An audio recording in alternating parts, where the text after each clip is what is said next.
Committee will come to order. We want to thank our witness for being here again, and we'll start with some opening statements. I'll start first by recognizing the Chairman of the full committee, gentleman from California, Mr. Issa. Thank you, Mr. Chairman. That's very kind. Commissioner, I know that this is unprecedented to have a Commissioner of the IRS in front of this committee so often, and I appreciate the fact that you've been willing to be briefed and participate even beyond our requests at times. As we continue to explore a number of questions, the timeline of the crash, the inconsistency of the probability of lost emails by multiple people within government, we appreciate that you were not in government. You were not doing this at the time. But as you can imagine, not just the Internet, not just Fox, but America is beginning to question how convenient so many emails of so many people at the heart of targeting conservative groups for their views, for their politics, and for the fact that Citizens United was objected to by the President, how many of them had loss of data and how much is not available to American people. A cover-up is normally described as something that happens during an investigation around here. In other words, things go missing during the investigation. But when it comes to the loss of data, it's clear that data began disappearing and not being able to be yet found at a time when Congress was just beginning to look at wrongdoing that is now confirmed that began with the President objecting to Citizens United, that began with Democratic members of the House and Senate writing letters asking for investigation of people that were politically the opposite of their party, not asking for investigations about all people who may be involved in political activities in addition to their nonprofit work. It is clear they were driven within the IRS and perhaps other areas by political bias and a belief that the President wanted a fix and that the fix had to occur. Again, Commissioner, you weren't in government at that time. But government is today. It is their time. It is their watch. It is their responsibility. Whether it's the FEC, the IRS, the Department of Justice, or any and all of government's activities that led to the unfair treatment on the eve of campaign elections of conservative groups, it is clear that there was a convenient loss of far more data by far more people than is explained by the normal arithmetic probabilities. Today we will explore not only the timeline, but when this committee received that timeline. It was your watch to give us accurately and keep us up to date on developments related to Lois Lerner and other parts of our investigation. It is my view that you could have done better.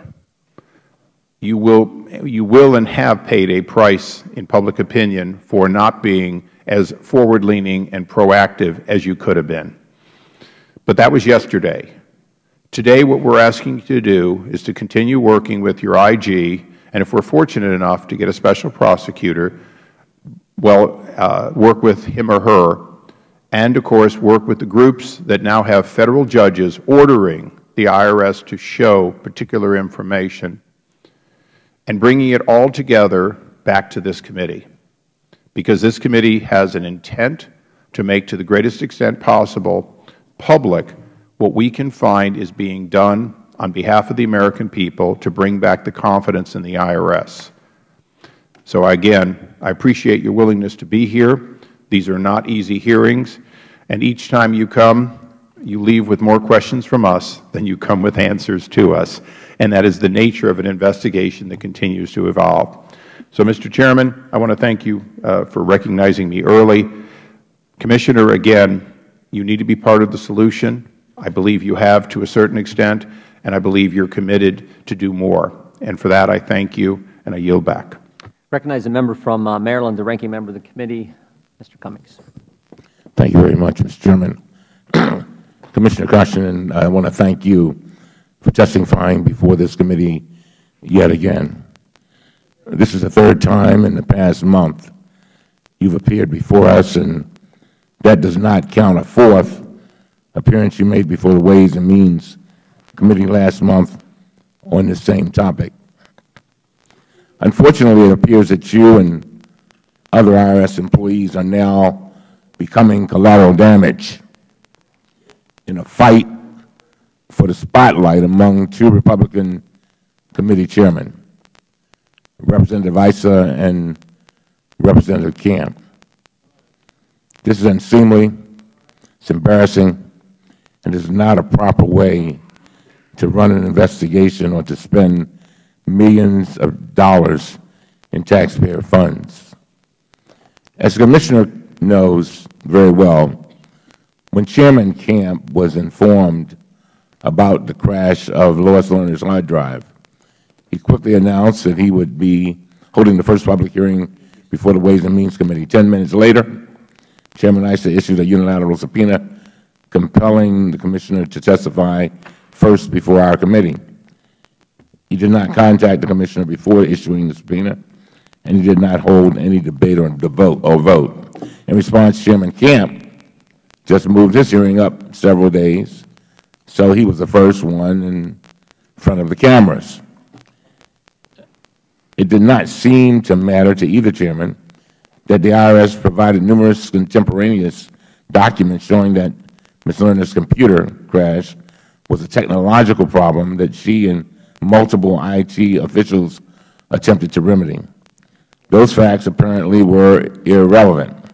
The goal was to stoke the fire and to be the first to do so publicly. Chairman Camp has now asked the Inspector General to conduct an investigation into Ms. Lerner's hard drive crash, which he has agreed to do.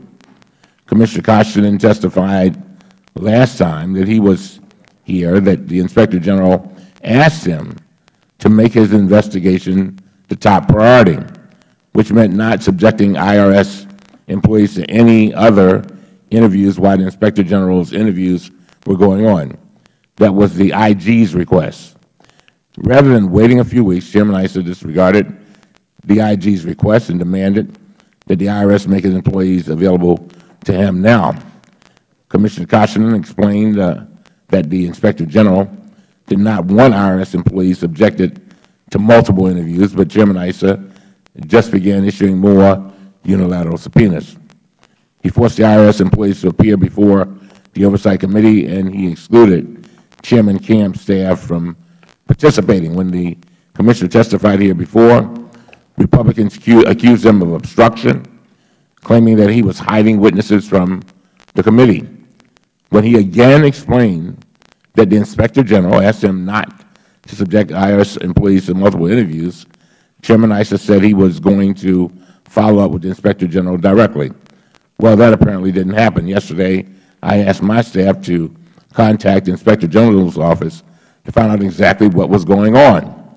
They spoke with the Deputy Inspector General for Investigations, and now I can report what he told us.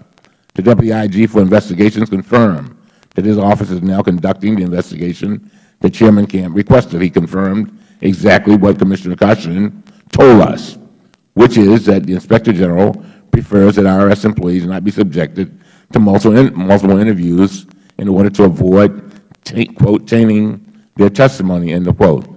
Without directly criticizing the Chairman's actions, the Deputy IG for Investigations stated that as investigators working for the Inspector General, they want everyone to allow them to complete their interviews first, quote, without distraction, end of quote.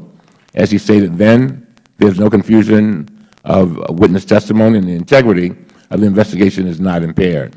Contrary to these requests, Chairman Issa has been forcing IRS employees to come before our committee for transcribed interviews, and since he is excluding Chairman Camp's staff, IRS employees are also being forced to appear before Ways and Means. Invariably, after each of these interviews, Chairman Issa and Chairman Camp issued dueling press releases with tidbits of information or cherry-picked transcript excerpts in their effort to compete for more headlines, no matter how unsubstantiated their claims are. The Deputy IG for Investigations also told us something else. Over the past year and a half, they have obtained no new evidence that would change the conclusions in their audit from 2013. As I close, there is simply no evidence whatsoever of any White House involvement in the screening of tax-exempt applications. The IRS has already spent $18 million responding to these duplicative congressional investigations, and Commissioner Koskinen is now testifying before Congress for the 4th time in just over a month. Yet, Chairman Issa informed committee members yesterday that he will be holding yet another hearing on the topic next Wednesday. We have the notice here, and with that, I will yield back. I thank the gentleman. Mr. Chairman. The Chairman of the full committee is recognized. Point of privilege. There are a number of words in the gentleman's statements that disparage me, and I object to his words in debate and ask that he withdraw or modify them, and ask unanimous consent that among the terms that be withdrawn would be not only the unseemly statement, but in fact, when the ranking member disparaged me for a number of areas, including my intent, and essentially said that the items I said were not true. Additionally, the ranking member, while objecting to multiple claims of cherry-picking releases or interfering with the IG, fails to mention that in June of 2013 he released the entire John Schaefer transcript, which has compromised this investigation by statements made in future transcribed interviews saying that they had reviewed these in preparation for those. So I certainly would say that, while questioning the intent and some argument about Republicans not getting along, the ranking member managed to go beyond the ordinary opening statement and claiming the intent. In fact, the ranking member in June of 2013 went on national television claiming the investigation was over. This investigation is not over. I would ask that such items, including unseemly, be taken down. Without objection? I object. Okay. The gentleman objects. I understand, but I would reiterate that the decorum of this committee should not lead to personal attacks as to the intent of individuals on either side.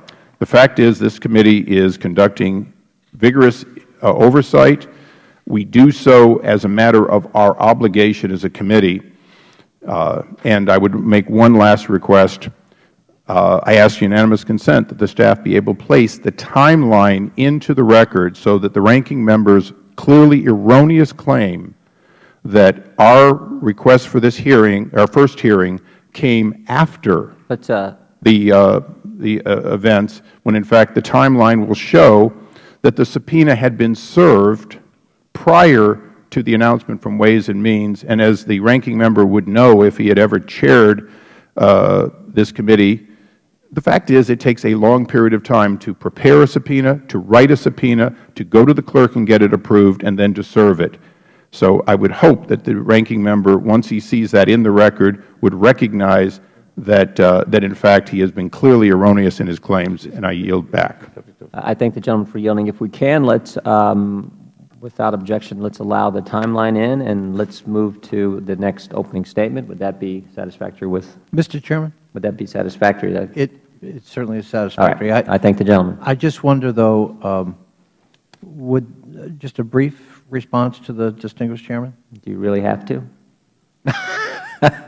No, I don't really have to, other than to say to you, Mr. Chairman, I certainly associate myself, and I know my colleagues do on this side of the aisle as well, with the sentiments expressed by the distinguished chairman that we should always speak with respect about each other. Well said. We should never question each other's intentions. That has not been the practice as often as I would like on this committee. So I certainly hope that this would reflect a new day dawning here in the committee, and that we can proceed civilly. I thank the Chair. Thank the gentleman for his comments. Our subcommittee meets today to continue its oversight of the IRS and targeting of conservative tax-exempt applicants. We welcome back our witness, IRS Commissioner John Koskinen. All kinds of questions need to be answered, and that's why, for the third time in a month, we have Mr. Koskinen here to answer and address many of those unanswered questions. First, we were promised that the IRS would produce all of Lois Lerner's emails. Then we learned that some of Ms. Lerner's emails had been destroyed, and there was absolutely no way he could produce all of Ms. Lerner's emails to Congress. Second, we were told the IRS had confirmed that all backup tapes with Lois Lerner's emails had been destroyed. Then we learned last week from IRS attorney Thomas Kane that a backup tape may in fact exist. Third, we were told that there was one hard drive crash, Lois Lerner's. Then the Ways and Means Committee disclosed that there were 7 or 8 total crashes, and now we learned from Mr. Kane that there may be as many as 20. Now think about this. The IRS has identified 83 custodians of documents and information. The IRS has identified these people associated with this targeting of conservative groups, and now almost a fourth of them may have had hard drive crashes. Unbelievable. Fourth, we were told that the IRS found out in April 2014 that Ms. Lerner's emails were lost. But then we learned from Mr. Kane that the IRS knew on February 4th, 2014 about Ms. Lerner's hard drive crash, and that it found out just days later that the hard drive had been recycled and its contents were unrecoverable. That's why we continue to have hearings. That's why we have Mr. Koskinen back for the 3rd time in a month. We'd like to get some straight answers. We have convened this hearing because today, over a month after the first IRS told Congress that it had lost Ms. Lerner's emails, there are still many unanswered questions. There are still unanswered questions about why the IRS delayed for several months in notifying Congress, the Justice Department, and the American people about the problems with Ms. Lerner's emails. Deputy Attorney General Cole told us last week that the Justice Department learned of the missing Lois Lerner emails from press accounts in the media. I mean, imagine that. One of the highest profile investigations in years, and the Justice Department has to learn about critical evidence by the central player in this investigation. They learn about that in news accounts, not directly from the Internal Revenue Service. And that's why last week, sitting at this very table where Mr. Koskinen sits today, Deputy Attorney General Cole said he would have liked to have known about the emails earlier, and he announced that the Justice Department was investigating why Commissioner Koskinen failed to disclose the missing emails in a timely manner. Let me just reiterate that. James Cole, Deputy Attorney General, the United States Department of Justice, said last week in that same chair to this same committee that they are investigating why the Internal Revenue Service delayed months in telling the Congress, the American people, and most importantly, the FBI and the Justice Department about the loss of Lois Lerner's emails. Rather than the IRS coming to Congress and informing us what it knew when it knew it, the IRS waited 4 months. The IRS only came forward to finally acknowledge the missing emails when it had no choice. And it disclosed the news the only way it knows how, by burying the information on page 7 of Enclosure 3 in a Friday afternoon letter to the Senate. Information obtained by the committee in the last few days provides more questions than answers about the missing emails. But remember, this isn't information the IRS is offering up willingly. It has taken almost a month for the IRS to finally start coming clean, and it's taken subpoenas to get people to talk. Mr. Kane, we tried for weeks to get Mr. Kane to come talk. We finally had to subpoena him. The IRS wouldn't provide him. We had to subpoena him to get him to come for the deposition last Thursday. The American people have this information only because the committee has been asking questions, and that's why Commissioner Koskinen is here today. He's the individual handpicked by the President to clean up this agency, and that's why he's here today, to answer our questions. Until we know all the facts, until we clear up all the confusion and all the misstatements about Lois Lerner's missing emails, the committee will continue to press for the truth. That's the mission of the Oversight Committee, and again, that's why we meet today. With that, I yield to the ranking member of the subcommittee, Mr. Cartwright. The gentleman from Pennsylvania is recognized. Thank you, Mr. Chairman. First off, thank you, Mr. Koskinen, for coming today. You know, we schedule these things on these little doohickeys, and it asks you, do you want to make this a recurring entry? And when I see Koskinen, I want to say yes at this point. So do I. I bet. At this point, I am concerned that committee Republicans are no longer using these hearings for the purpose of investigating what happened to the groups that were the subject of the Inspector General's May 14, 2013 report. This seems to be something different. And I want to say, we all ought to agree that the point of this committee, the Oversight and Government Reform Committee, is not publicly to harass Federal agency heads, Mr. Koskinen. It is to conduct responsible oversight of the legitimate critical issues within our jurisdiction. I believe that these repeated hearings that we're seeing today are both an abuse of authority and a dereliction of this committee's duty. I think it's abundantly clear that Chairman Issa and Chairman Camp are in some kind of taxpayer-funded foot race over who can make the first headlines about Lois Lerner's lost emails. And we heard about a request for a timeline, and we ought to look at that timeline because it was on June 16, shortly after Chairman Camp of Ways and Means announced that he would be holding a hearing with you, Commissioner Koskinen, on June 24th, that Chairman Issa of this committee issued a unilateral subpoena compelling the Commissioner to testify before this committee on June 23rd. In response, Chairman Camp moved his hearing up to June 20th.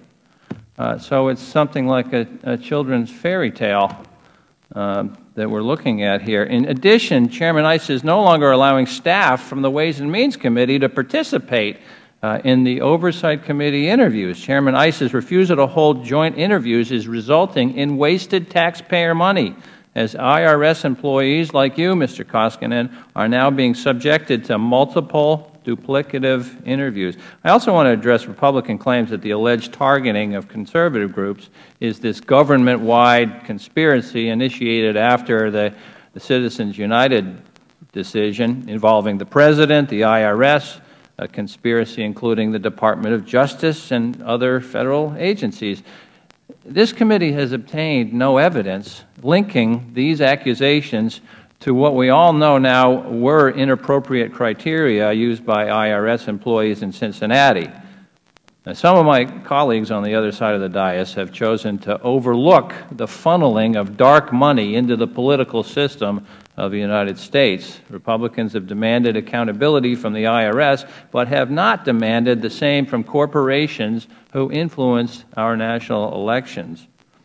In January 2010, the U.S. Supreme Court, in a 5-4 decision on Citizens United, allowed for-profit corporations, unions, and nonprofit groups to raise unlimited funds and register for tax-exempt status under the 501c4 designation, and the IRS then became flooded with applications for this kind of status. The 501c4 designation is exclusively meant for organizations whose primary activity is social welfare, defined in the tax code as making charitable, educational, and recreational contributions to a community. Now, while 501c4s are not barred from participating in political campaigns, it is stated plainly and clearly that political participation must be an insubstantial amount of the group's overall activity, accounting for less than 50% of expenditures. The IRS's job was to make sure these groups were following the rules, so they weren't taking tax breaks meant only for groups contributing to the community, not hiding the influence that a select few individuals have on our nation's electoral politics. As I've said before in previous hearings, this is about groups doing everything they can do to hide where they get their money, obscure their true intentions, and have undue influence on the political system tax-free. Anonymous money in politics is something we don't need in this country, something that disrupts the democratic process, and something that has to be changed. I commend Chairman Leahy and Senator Uhall of the Senate Judiciary Committee for advancing S.J. Res. 19, a joint resolution proposing an amendment to the U.S. Constitution which would negate these damaging effects of Citizens United. I have co-sponsored the House companion to that bill, introduced by my friend Representative Ted Deutsch of Florida. And with that, I'll conclude my comments and yield back to you, Mr. Chairman. I thank the gentleman. Members will have 7 days to submit written statements to the committee. We are pleased to have with us today the Honorable John Koskinen, Commissioner of the Internal Revenue Service. Mr. Koskinen, you know how this works. We've done it a few times before. Please stand, raise your right hand. Do you solemnly swear or affirm that the testimony you're about to give will be the truth, the whole truth, and nothing but the truth, so help you God? Let the record show the gentleman answered in the affirmative. And Mr. Koskinen, you are now recognized for your opening statement, or your statement, and then we will get right to questions. Thank you. Chairman Jordan, Ranking Member Cartwright, and members of the subcommittee, thank you for the opportunity to appear before you today. With your permission, I will provide a brief introductory statement and submit a copy of my complete testimony for the record. Before beginning my statement, I want to thank the subcommittee for its willingness to work around my travel schedule. In attempting to set the original hearing date, my understanding was you were interested in an overview of IRS interactions with the Department of Justice. I'd like to touch first briefly on that subject, which is covered in more detail in my prepared statement. In general terms, the IRS regularly and routinely interacts with the Department in the investigation and prosecution of criminal and civil tax matters, and also other financial fraud. Our Criminal Investigation Division investigates and develops cases and recommends them to the Department's Tax Division for prosecution. These cases represent a variety of tax issues, including refund fraud, abusive tax shelters, return preparer fraud, and international tax noncompliance. The international area offers a good illustration of what our coordinated efforts can accomplish. Recent examples include the guilty pleas by Credit Suisse and BNP, two major financial institutions that were found to be in violation of U.S. laws. Routine interactions between the IRS and DOJ also involve the IRS Office of Chief Counsel, which reviews all criminal tax cases developed by our Criminal Investigation Division before those cases are recommended for prosecution. In addition, when the Department of Justice's Tax Division litigates a civil matter, IRS Chief Counsel attorneys are actively involved, collaborating on the arguments and positions taken. Let me now turn to an update of the efforts that the IRS has made to cooperate with the investigations into the use of inappropriate criteria to evaluate applications for tax-exempt status under Sections 501(c)(4) of the Revenue Code. These include 4 investigations by Congress, 1 by the Department of Justice, and 1 by the Inspector General. Added to that has been the recent new investigation by the Inspector General of circumstances surrounding the crash of Lois Lerner's hard drive 3 years ago.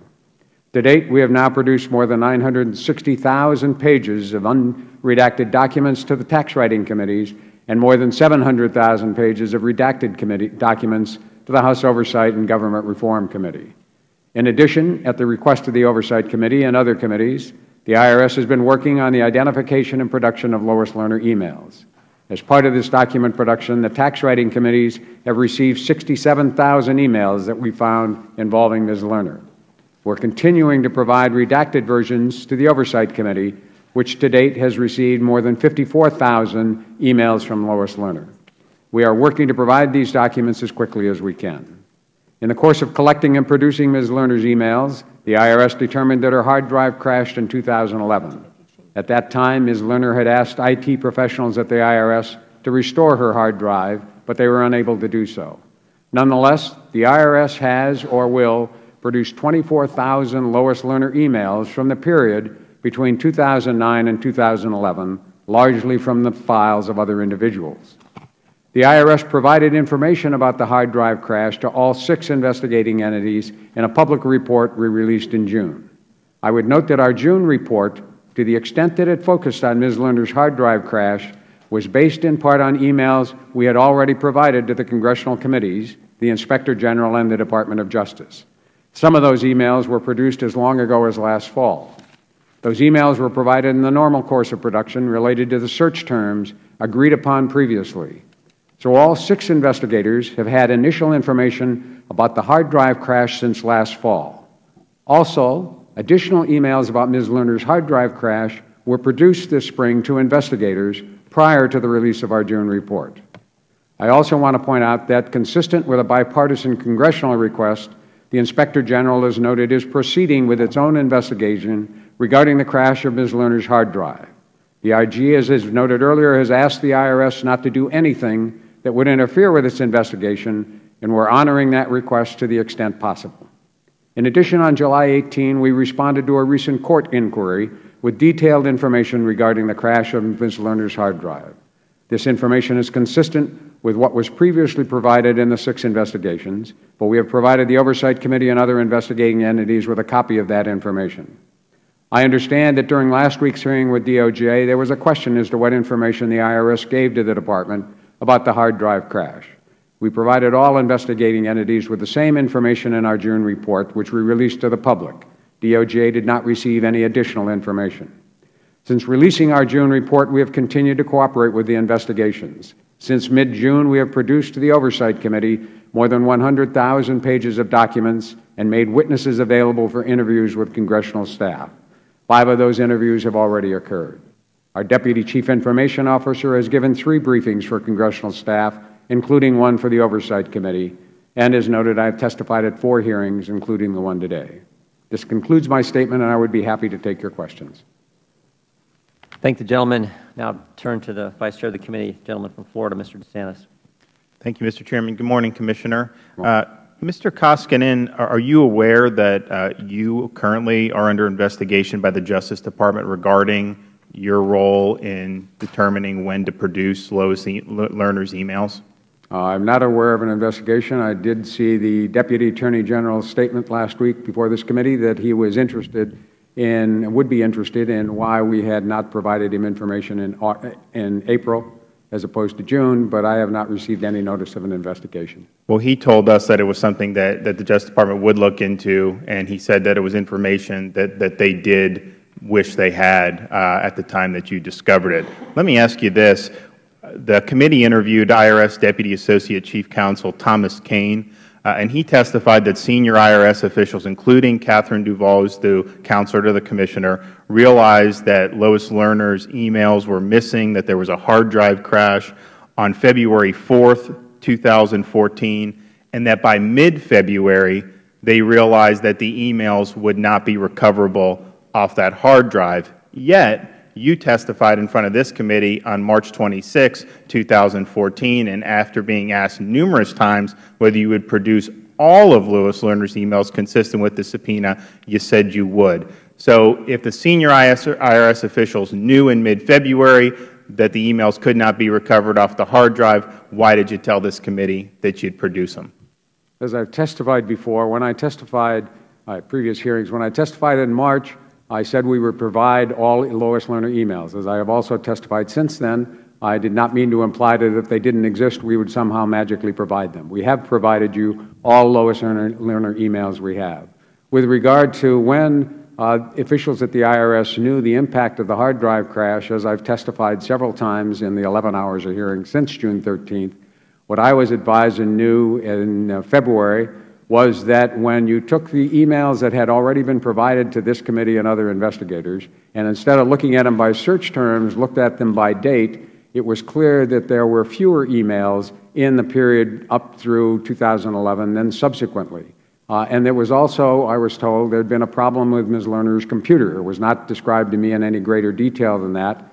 I was advised at near the end of February that we were now reviewing all of our production capacity to make sure nothing had been done in the production capacity that would have explained or would have caused the loss of any emails. That process went forward, but at the same time, I would remind everybody, we were focused primarily on the request from this committee and Finance Committee and the Ways and Means Committee to complete the production of all documents we had related to the determination process. And we did that, and in mid-March provided to the tax writing committees a letter saying we had now produced all the documents we had regarding the determination process. Okay, I appreciate that. When we even asked Mr. Cole, if someone responds to discovery requests and they say they will produce all of them, they can't just do that, represent that, and then know, well, gee, we're not going to be able to produce all of them. And then once they figure that out, they have to come immediately and tell the opposing party. In this case, it's a congressional investigation, so it's not the same. And yet you guys sat on the information for several months, and that caused this investigation from our end to be obstructed. Let me ask you this about these backup tapes. The IRS has told Congress that backup tapes from 2011 no longer exist, yet Mr. Kane testified in terms of the interview with this committee that backup tapes may in fact exist. So can you now under oath definitively state that the relevant backup tapes that this committee has sought do not in fact exist? All right. Excuse me, as I understand from your press release, what Mr. Kane said was the information we provided in June was accurate to the best of everyone's knowledge at that time. What he said since then is that the Inspector General— Well, what you said, too, with all due respect, you said on June 20th, 2014 to the Ways and Means Committee that we, meaning the IRS, confirmed that backup tapes from 2011 no longer existed because they have been recycled, pursuant to the IRS's normal policy. So that was a definitive statement on your part. Now we're getting information from Mr. Kane. Well, the IRS isn't exactly sure that is in fact true. What Mr. Kane reported was information that the Inspector General has started to review tapes to see if there's additional information on them. Mr. Kane said, therefore, there may be backup tapes that were recycled but may be recoverable. We have no information. I have no information about what the Inspector General is doing with those tapes. And in fact, the Inspector General advised us that he was reviewing those tapes and asked us not to do any further investigation, not to have any further conversations.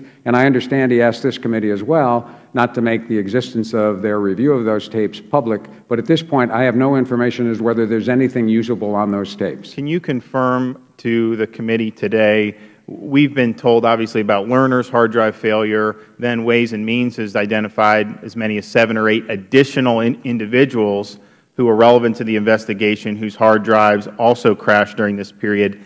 Now, based on testimony from Mr. Kane, it could be as many as 18 or 19 different hard drives that have crashed that would be relevant. So can you definitively state to this committee the number of hard drives from relevant individuals that crashed during the period in question? I can tell you what I know at this time, which is in the first 6 months of 2011, over 300 hard drive crashes occurred, and there were over 5,000 reports of hardware problems. The first 6 months of this year, for example, over 2,000 hard drives have crashed. Not every I understand, but that's your whole agency. We're talking about people who happen to be relevant in a relatively small universe of people, and the number of hard drive crashes seem to be getting higher the more that we investigate. Right. And in May, I asked our people, once we knew that there was an issue with Ms. Lerner's crash, I asked for what the industry standards were for hard drive crashes, was advised that 3 to 5% of hard drives crashed. I asked then for a review of the question you were asking of custodians, how many of those 83 had hard drive crashes. We reported on the Monday, on June 16th to the Ways and Means Committee in a staff interview that we knew there were probably at least 6 or 7. The next morning, promptly on the receipt of that information, the Ways and Means Committee issued what turned out to be an erroneous press release saying that all of those emails had been lost, including the emails of Nicole Flax. It turned out, in a little further investigation, that it appears no emails for Ms. Flax were lost because the hard drive that crashed was not her office computer. But in terms of the number of hard drive... I'm sorry, can I answer the question? But my question was the number of hard drive crashes. I understand you've mentioned the Ways and Means press release and numerous statements that you've made before Congress, and I've read your other statements, but the numbers, where do we stand on the number of hard drive crashes? Where we stand on the number is thereafter the IG was requested by Congress to do an investigation, and the IG asked us not to do any further interviews or investigations. So we have not pursued further what the additional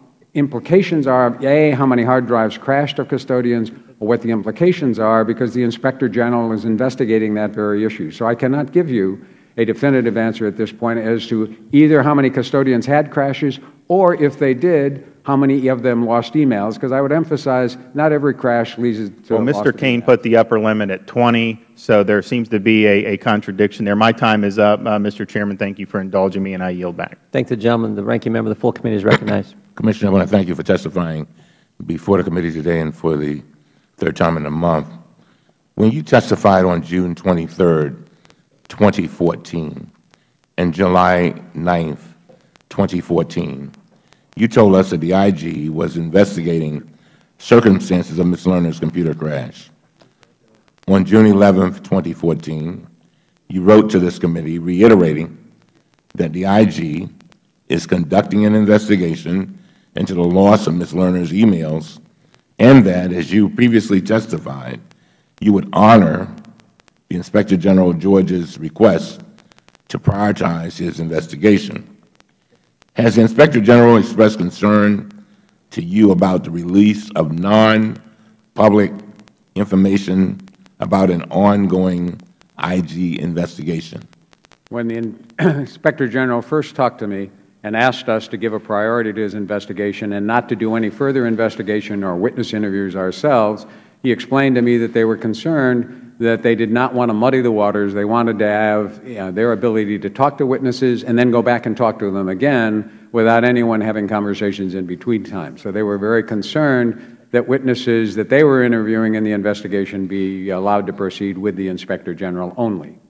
And do you know when that was, that you had that conversation with the Inspector General? Conversation was shortly after they were asked by the Finance Committee and Congress to make the investigation. I can't remember which the date was in mid-June. The IG has expressed similar concerns to our committee.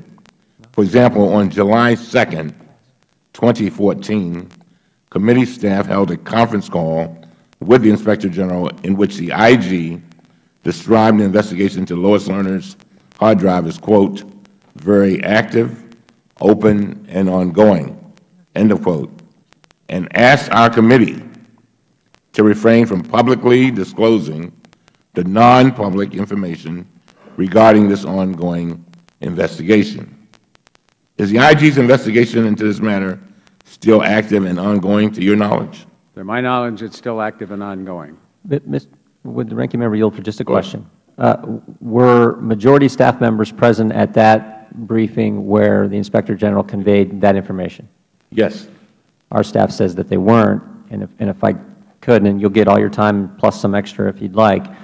Inspector General called our counsel yesterday. He happened to be in my office with Mr. Meadows, and said that they had talked to you but did not express any of the comments you made in your opening statement or, frankly, any of the comments you're making in your line of questioning now. So I just wanted that on the record. The gentleman is recognized.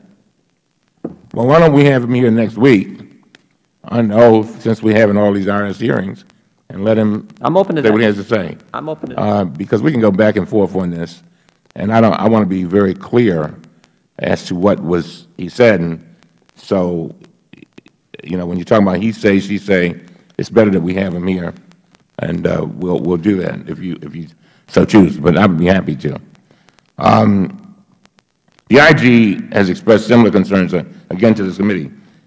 So it's your understanding that the IG investigation is still ongoing? It is, as far as I know. And so in spite of the Inspector General's request, on July 21st, Chairman Issa issued a press release stating that based on the interview of IRS Deputy Associate General Counsel Thomas Kane, quote, new developments, end of quote, have created uncertainty regarding the existence of backup tapes. Commissioner Koshinen, is it your practice to release non-public information about an ongoing IG investigation? No. And why not? Because we made a commitment to the IG that we would honor his priority, that we would not do anything that would interfere with his investigation. He could talk to anybody he wanted.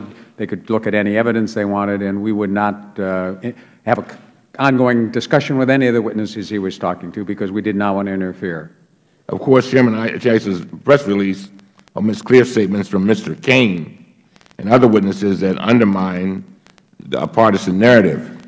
Mr. Kane told the committee that he was aware of a, quote, potential issue, end of quote, regarding the backup tapes, but he did not know any additional details. When asked whether he had seen, quote, any evidence that any IRS employee intentionally destroyed documents or emails to avoid their disclosure, end of quote, Mr. Kane said, and I quote, I have not seen anything to that effect, end of quote. Have you seen any evidence of obstruction by IRS employees? I have not. Yesterday, the committee staff interviewed IRS National Director for Legislative Affairs, Leonard Ausler.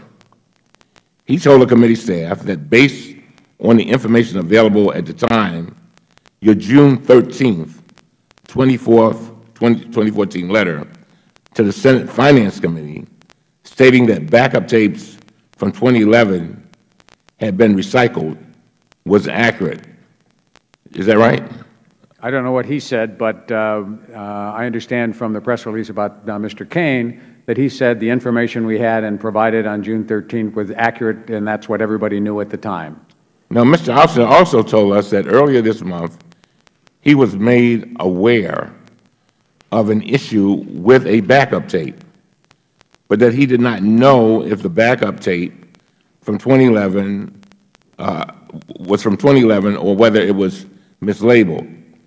He said that even if the unrecycled backup tapes exist from 2011, the IRS does not know whether they contain emails from Ms. Lerner not previously produced to the committee.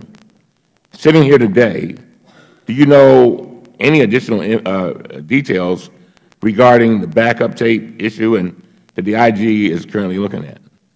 No. All I know is actually what Mr. Kane said, that at this point nobody had any information as to what was on those tapes or whether they were relevant. And until the IG determines the facts regarding this backup tape issue, are you in a position to correct your earlier statements? No. My point has been that we're going to honor the IG's investigation. I look forward, as everybody does, to his completion, and we'll see what his facts are, what he determines happened 3 years ago, and we'll respond accordingly. And you were asked earlier about computer crashes, and you said that you were not aware of the folks who may have some relevance to this investigation with regard concerning their crashes. Would you normally have that kind of information? Normally, if things had proceeded as they might do, when I asked in May for the answers to this question, that is, how many custodians had hard drive crashes in light of the fact the industry says they crash regularly, I had asked for a review of how many had crashed and what the implications were. We had not completed that review when we provided our June report, and basically we had that morning, the following Monday, our IT people had been advised, I had not been advised, that we knew there were 6 or 7 custodians that had had hard drive crashes. That information was actually provided to the Ways and Means Committee. We have not been able to pursue whether there are 6, 12, or 15, because once the IG started, we agreed that we would not pursue any of those issues until they've completed their investigation. Now, just the last question.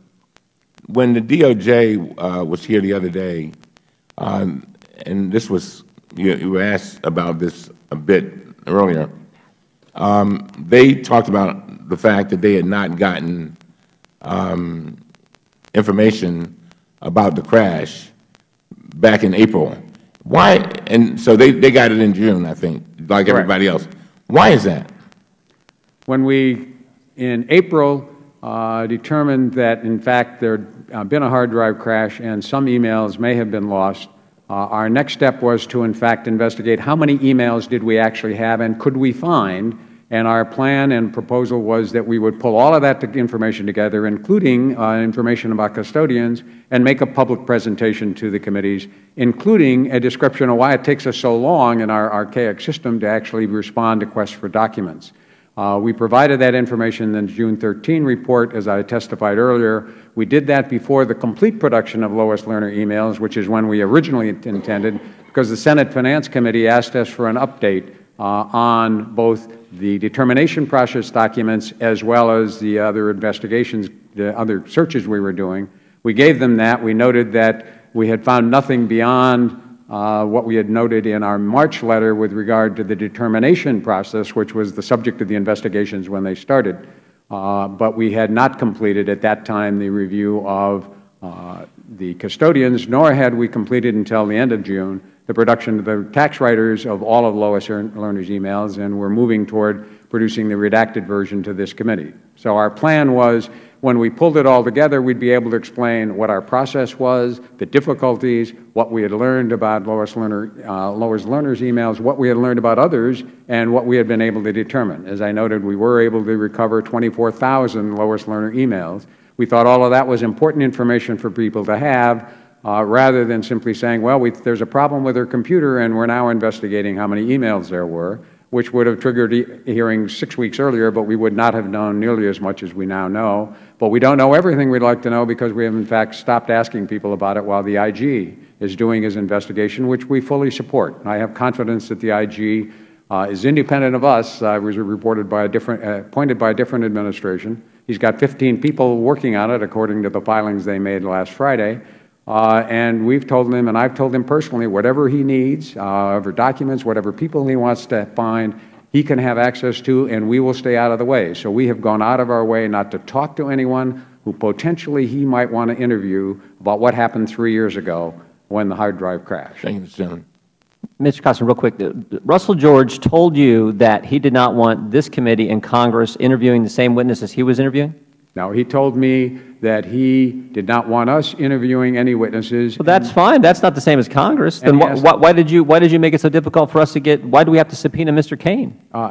Because the IG in our discussions had said he did not want us to do anything that would cause any of our employees to be interviewed before he had a chance. But just for the record, so the Inspector General did not tell you that it would hinder his investigation if Congress interviewed the same people he was interviewing? No, the Inspector General told us if we started providing names, let alone witnesses, it would interfere with their investigation, and that's why we didn't. I testified. That's not my question. I testified 2 weeks ago and said that we were trying to cooperate with the IG, and as I recall, Chairman Issa said he understood that, which is why you all don't release full transcripts, and that you would work. You've conveyed to this committee that the Inspector General told you he didn't want this committee interviewing the witnesses he was interviewing, and he did not say that to you. No, what I think okay, I then that's all I need. Okay. That's all I need. The gentleman from North Carolina is recognized. Mr. Meadows. Thank you, Mr. Chairman.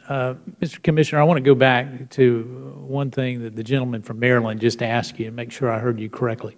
So if you know that testimony that you've given to Congress is not correct, you're not going to correct that until we get a final report from the IG? Did I hear that correct? Because that's, no, I thought what you said. No, what I said was the testimony I've given in the past was accurate. As of the time of what I knew, I testified as to what I knew. Right now, the question is, do I know anything more about tapes, backup tapes? And the answer is I don't know any more, other than that the IG is investigating whether there are backup tapes and whether they're in fact recoverable. So if you find during the course of your normal business that what you've told Congress is incorrect, you will come immediately to us and let us know. Is that correct? Are you saying? Yes, I'm happy to correct the record. In fact, the Chairman, with regard to so within 24 hours of you finding that you've given us incorrect testimony, you'll come and let us know?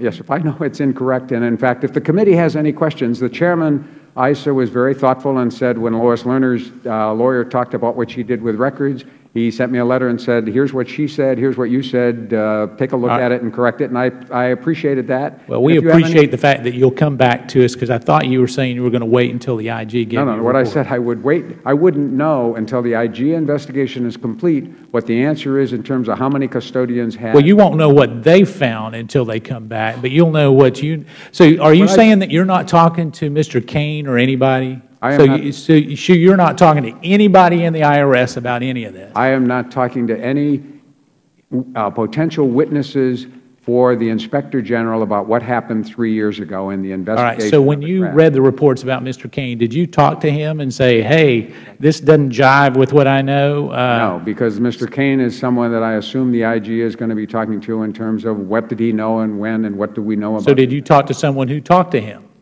No, all I did was I read the release that this committee put out. All right.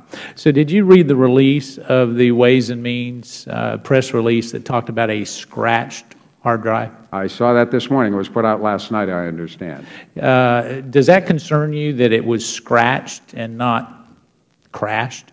Would that concern you? It concerns me. Does it concern you? I don't know. If that's accurate? If it's accurate, as I say, I haven't talked. I don't know the gentleman. I don't know what he said. Right. All I know but is if it's accurate, would that concern you? I understand. That was scratched. Let me tell you why it concerns me. And this is an HP laptop. To get to the hard drive, it is no easy task. You've got multiple screws that have to be taken to get to it. Then once you get to that, you actually have a hard drive inside that has 7 more screws that have to be taken off to get to the hard drive in order for it to be scratched. Would that concern you that if it were indeed scratched, that there may be some other motive? It would be a piece of information that I assume. Would it concern you? Yes or no? I wouldn't know whether to be concerned or not. Okay. I don't know anything about whether, as I understand from the press release, well, it concerns me, and I'm going to ask my staff to go and see how long it would actually take to get to that hard drive to make, if indeed it were scratched. I know, but I assume there's a lot of ways hard drives get scratched. I can assume that I know nothing about that. I'm All right, I'm sure the IG is going to look into that. And I'm sure he's already talked to that witness or would like to have talked to him before. Well, I hope so. So let me go back to the numbers. I think earlier you just said you had 2,000 hard drive crashes this year? Yes. Is that correct? All right, so let me ask you about numbers, and you know that I'm a numbers guy because I just did the numbers real quickly. If you look at your entire body of some 84,000 to 90,000 IRS employees, depending on which year, but let's take that. That is a 2.2% failure rate. Correct. All right. In the people that truly are involved in this, in that sphere of 80 people, if indeed we had 16 to 18 hard drive crashes, why would the hard drive crash of that group of people be 10 times greater than what you have throughout the agency? Can you explain what would be the probability of that happening? First of all, I have no information as to know whether that's the actual number. All right, well, let's take the number that you do know, 7 that you testified. Right. All right, that still would be 4 times greater than your overall average. Can you explain that? I don't know what the details were. I do know that when I asked for the industry statistics, once you get beyond the warranty period, the failure rate goes to 10 to 15%. Yeah, but Lois Lerner's laptop was a new laptop. It was not an old one. And actually, the probability of her hard drive failing at that time was at the lowest, according to industry standards, was at the lowest possible time. Does that surprise you? No. All right. But it does surprise you that her hard drive failed. No, I tell you, my understanding about it is from the industry, it's 2 to 5%, depending on the computers, are regularly. So out of this circle, if you have 10 times that amount, would you say that's an anomaly? If you had 10 times the amount, that would be an anomaly. I don't know whether we. Well, I'm giving you the numbers, so that would be an anomaly. If you stipulate you got 10 times as many as the industry average, that would be an anomaly. All right. Thank you. I yield back. Gentleman from Pennsylvania, Mr. Thank you, Mr. Chairman. Mr. Koskinen, the very first question you got in your testimony today was something to the effect, Mr. DeSantis, my colleague, put the question to you whether you were aware you were under investigation by the Department of Justice. And, you know, this is a very public hearing. This is a very, very public. We invite members of the press to come to these hearings, and these hearings are televised, and I think it's important that we don't lead the public down the wrong path on what the truth is here. Mr. Koskinen, have you received a target letter from the Department of Justice to say that you're under investigation? No. Has anyone told you verbally that you're under investigation by the Department of Justice? No.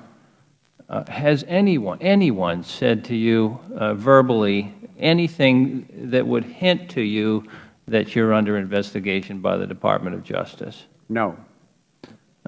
Has anyone said anything to you to hint to you that you might be the target of a Justice Department investigation sometime in the future? No. Well, thank you for that. Another thing that you've been trying to get out, and you're continually interrupted in your answers, were comments about industry statistics about computer failures. I want to give you a chance now to make full sentences. In May, when I was advised we had this problem and we were proceeding to find how many Lois Lerner emails we could have, I asked, A, what are the industry standards for hard drive crashes? And I was told it's somewhere between 2 to 3, sometimes 5% within the warranty period. If you have older computers, which a lot of our employees have, it goes as high as 10 to 15%. I then asked that we do a review of all of the 82 other custodians to determine what, if any of them had hard drive crashes, and if they had them, whether it caused any loss of emails. We have, as I said, over 2,000 crashes already this year, but all of those didn't result in loss of emails. And in fact, you can lose emails without your hard drive crashing. So at the time we were starting down that road to complete our review of exactly what were the situations with regard to the production of documents. As I say, that has stopped from coming to closure because the IG himself is actually looking at all of that. Thank you. Now, Mr. Koskinen, on June 20th, you testified before the Ways and Means Committee that even after discovering Ms. Lerner's 2011 hard drive crash, quote, you said, "The IRS took multiple steps over the past months to assess the situation and produce as much email as possible for which Ms. Lerner was an author or recipient. During this time and into May, we were also identifying and reviewing Lerner emails to and from 82 other custodians. By mid-May, as a result of these efforts, the IRS had identified the 24,000 Lerner emails between January 1 and April 2011.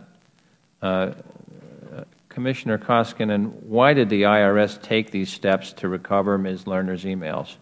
It was an attempt on our part to produce as many Lois Lerner emails, either from her accounts or other accounts, as possible in response to the request of this committee and the Ways and Means Committee to produce all of Lois Lerner's emails. So we were trying to make sure that there were no emails anywhere in the system to or from Lois Lerner that we had not located and had not provided. All right. Now, so despite the hard drive crash, the IRS has still produced 24,000 plus additional emails from Ms. Lerner. Is that right? That's correct. All right. Now, witnesses have told this committee that in February of 2014, IRS employees discovered that there were fewer of Lois Lerner's emails from January 2009 to April 2011 than there were for other periods. And upon this discovery, IRS officials immediately took steps to determine the reasons for this discrepancy and whether they could locate additional emails from Ms. Lerner during that time period. The question there is, why didn't you inform us about the discrepancy in Ms. Lerner's emails when you testified before this committee in March? Because in March, I did not know, and we didn't know whether we had lost emails or not. One of the first things that was investigated in February and into March was to review all of our production processes to see if anything in the way we had reached into the system to produce the emails, put them into our search method, had caused us to, in fact, misplace those emails, because it wasn't clear initially as to whether whatever her problems with her computer were had resulted in any loss of emails.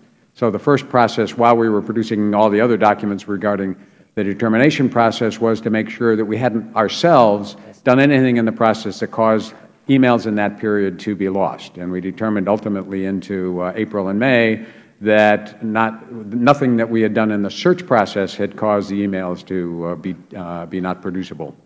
All right. I thank you, Mr. Commissioner. I yield back. Thank the gentleman. Now recognize the gentleman from Pennsylvania, Mr. Meehan. I thank the gentleman. Commissioner, thank you for taking the time to come up and be with us again today. I know you came here before, and I know we're going through a lot of detailed testimony, but the baseline is accurate, that to the best of your knowledge when you testified before that the emails were not available from Ms. Lerner during the period that they had been, to the best of your knowledge, that they they had been destroyed because they had been recycled on the tape. And I'm not questioning that testimony at this particular moment. But I think what has people interested is Mr. Kane came up here not so long ago, and he's a pretty sophisticated guy. His job is to produce documents for investigations and litigation and other kinds of things, and therefore he not only has a very detailed understanding of the process, but a deep appreciation of the implications to do or failure to do, including exposure for failure to do things. And he also has a very sophisticated understanding on how to answer questions with respect to this, appreciating that when he's under oath, anything that he says would put him in a particular position in which, if it is known to be wrong, it could expose him to further scrutiny. Let's just put it that way.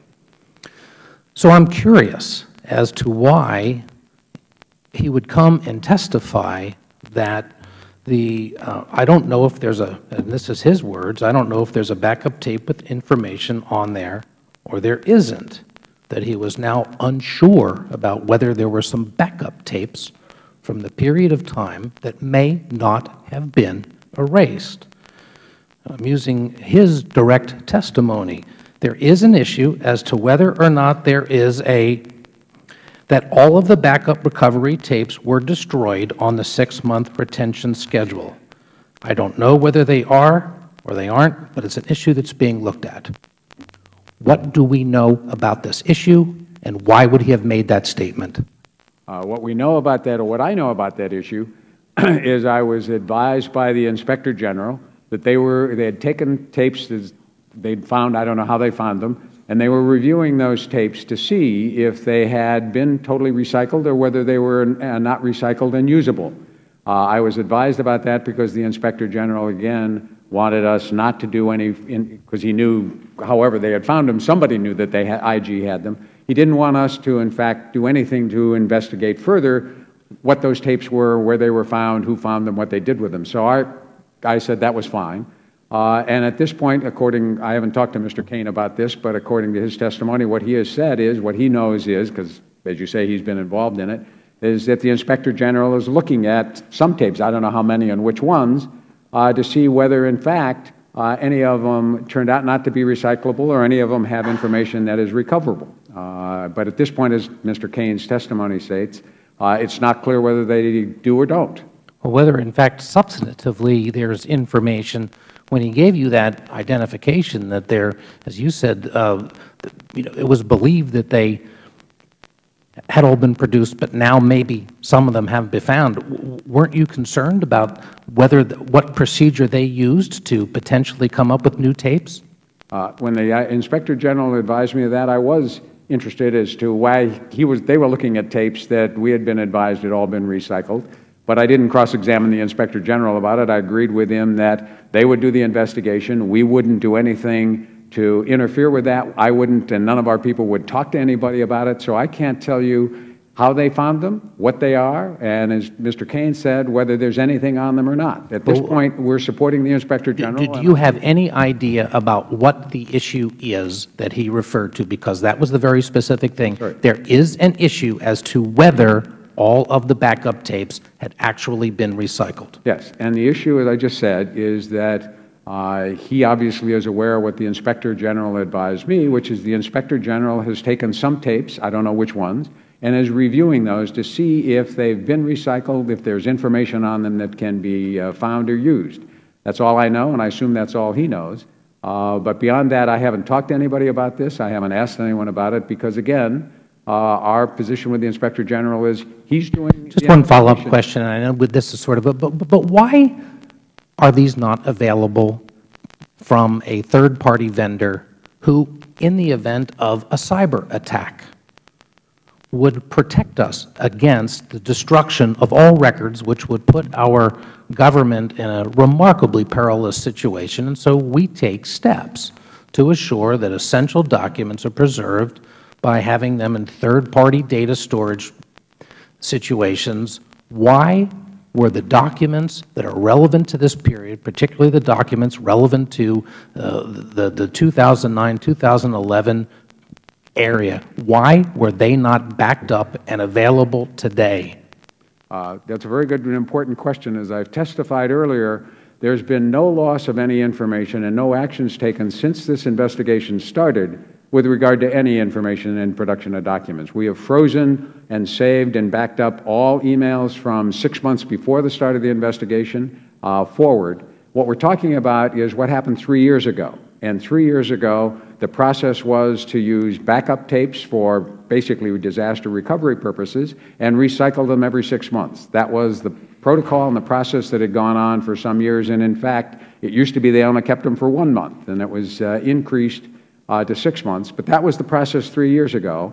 Whatever emails were lost 3 years ago were not lost. They were lost then. Nothing has been lost, as far as I know, since this investigation started. We've gone out of our way to protect all of the data and all of the documents.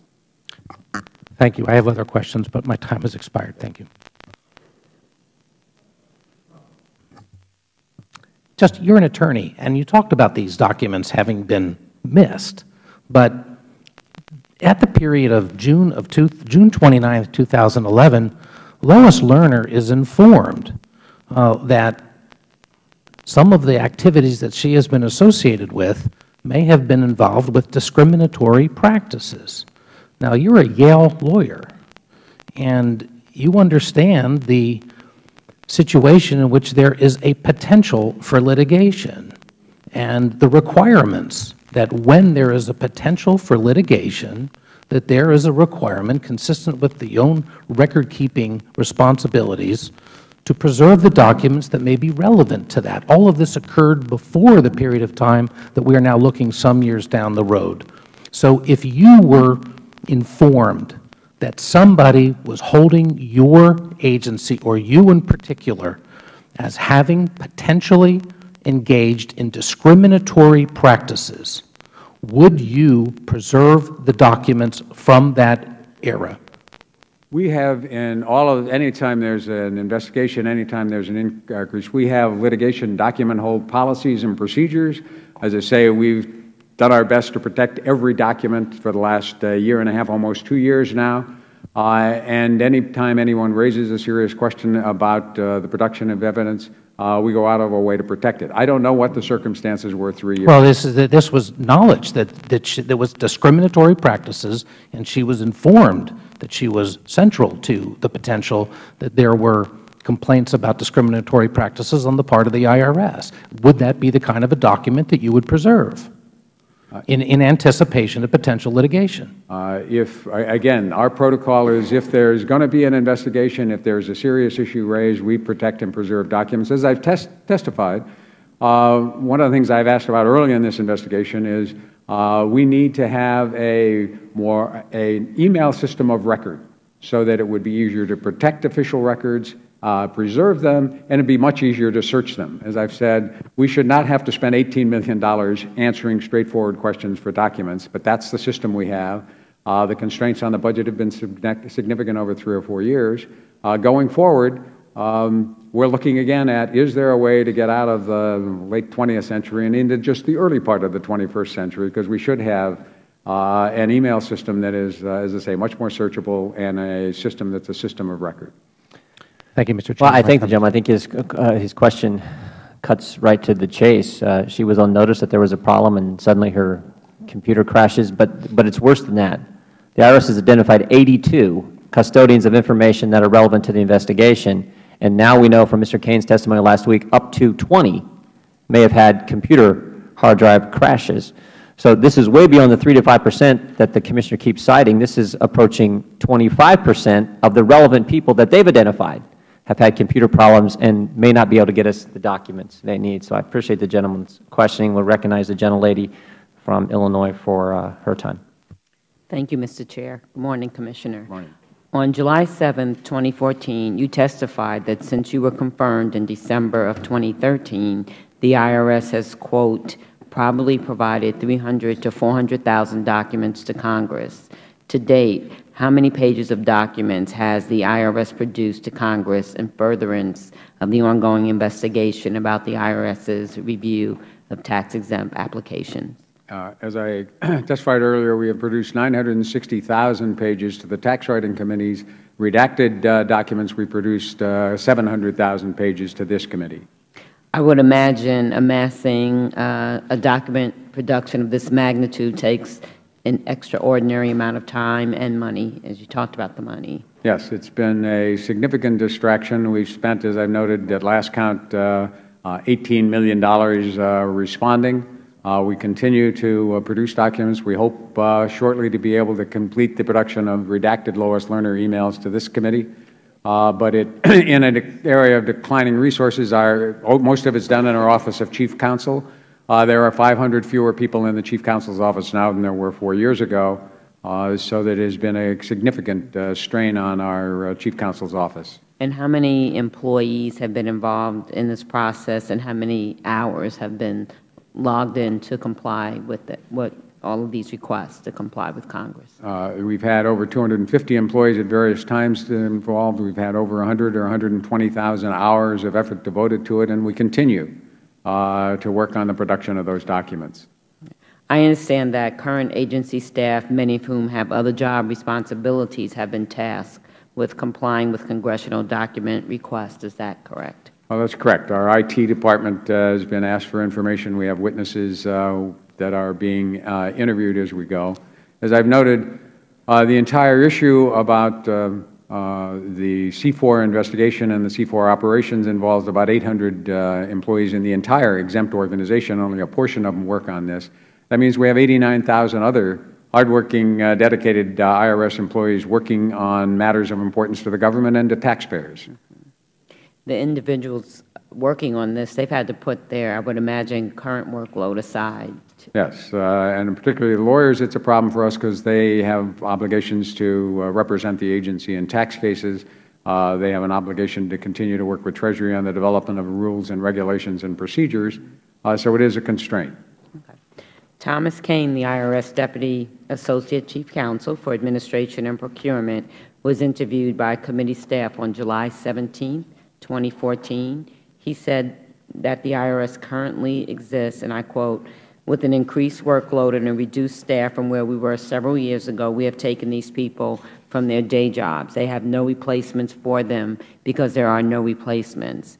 And so we've pulled together people from all parts of the organization to contribute to the project, again, on a full-time basis. But there is no one to backfill the work that continues to exist and pile up. And that is particularly critical when you're dealing with people in the field that ordinarily are trying cases that have deadlines. And so that type of staffing commitment and resource commitment has been a drain on the entire Office of the Chief Counsel.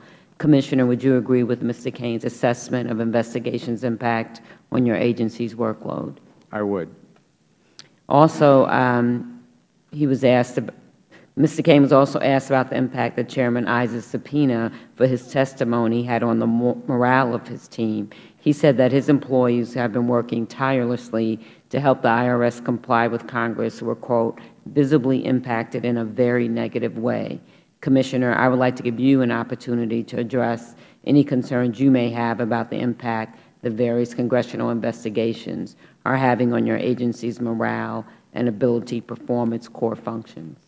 Well, as Mr. Kane apparently noted, we have a large number of people who have day jobs who have been in part or totally devoted to this, who have been trying to be responsive. When they then are subject to depositions and recorded interviews, it sends, these are all career people, has a deleterious effect on morale because they thought they were actually doing what they were asked to do. They were trying to provide information.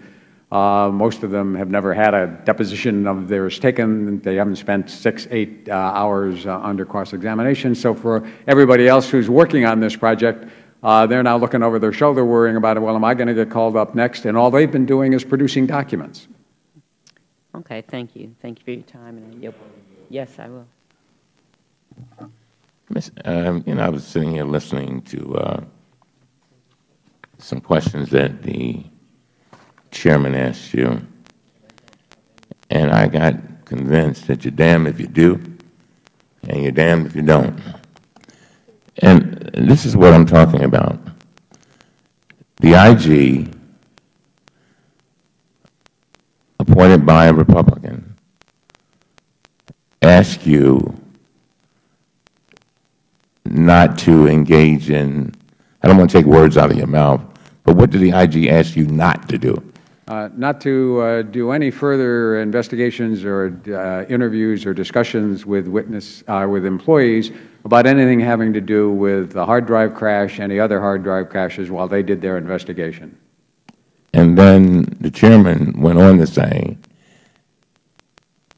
that he didn't tell you that this committee was under the same restrictions. That's accurate, right? I mean, he didn't tell you, the IG didn't say to you, the committee, what I'm telling you about your restrictions does not have anything to do with the committee.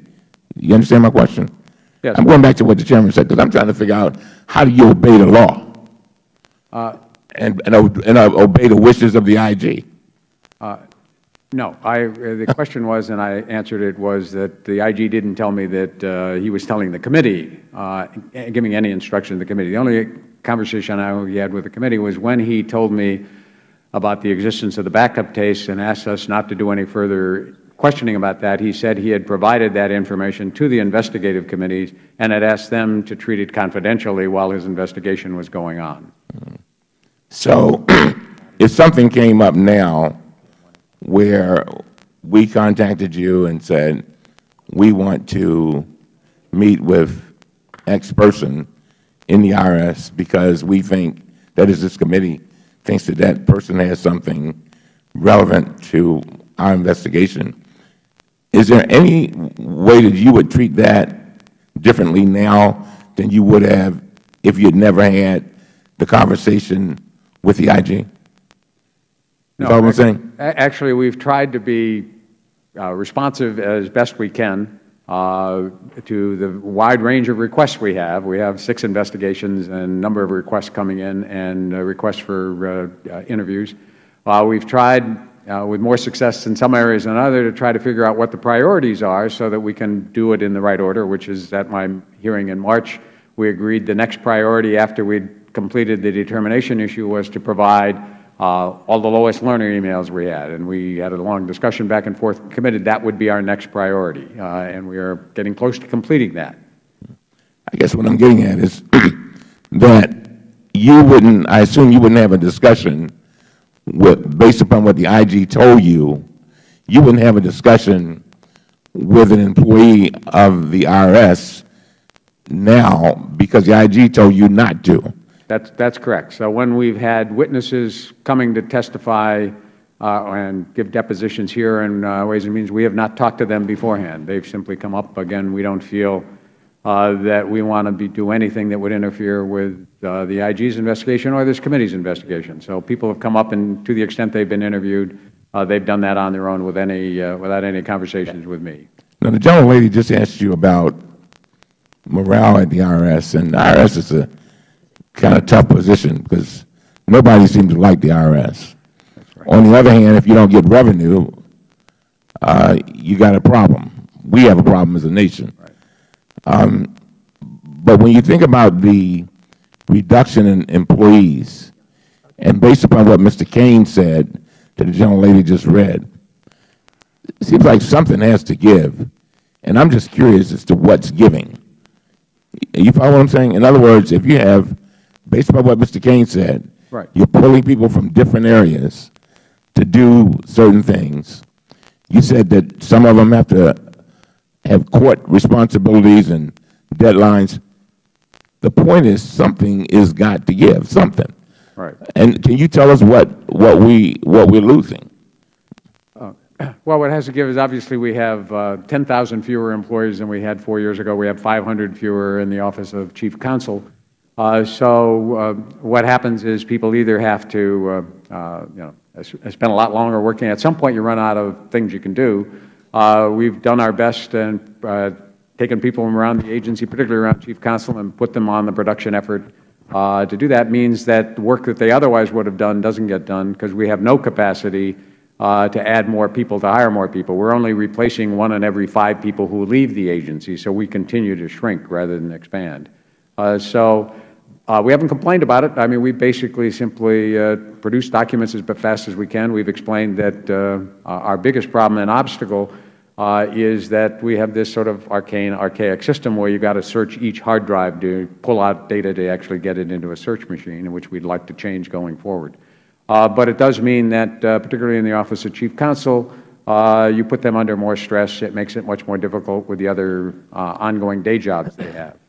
My concern, more importantly, though, is over the course of certainly the 3.5 years I'm left, we will have other issues, and as we ask people to do productions and just respond to congressional inquiries, if they become subjects of depositions and cross-examinations, it's going to be harder to get people to decide they want to leave their day job and help us respond to Congress. So that's our only broader concern. But again, we think it's appropriate, and we're happy to cooperate with the committee as best we can. Thank you. I would just make one point. The witness testified that they don't talk about this issue and prepare and discuss and prep for it. That's just not accurate. We interviewed Mr. Orsler yesterday, and he told us specifically that when Steve Manning came and briefed the Ways and Means Committee, there was prep sessions done for Mr. Manning to get ready to come in front of Congress. So to portray it as you're not talking about this issue as you bring people before Congress is just not accurate. And regarding the morale issue, if the IRS would have been willing to let Tom Kane come and be interviewed, we wouldn't have had to issue the subpoena. One of the things that impacts morale is when you get a subpoena. I get that. But that's your cause. You caused the subpoena, Mr. Costin. We didn't. We tried for weeks to get Mr. Kane to come and be interviewed, and you guys said, no, can't do it. So we had to issue the subpoena, and we got all kinds of information that contradicts testimony you've given in front of Congress.